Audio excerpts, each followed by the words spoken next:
Okay, so yung explore natin yung decrement operator. So, decrement operator, ang gagamitin natin minus minus. So, pag nira natin, makakuha tayo ng 4. So, int 8.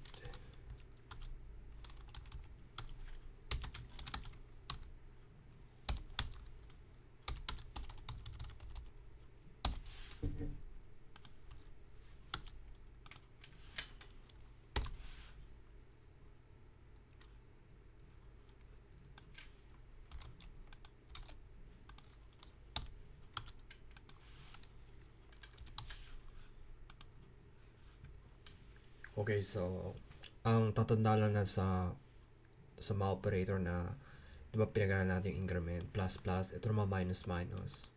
So, ito yung huwag natin ganun patagalin so yung video. So, ito yung plus plus yung nagagamit sa decrement.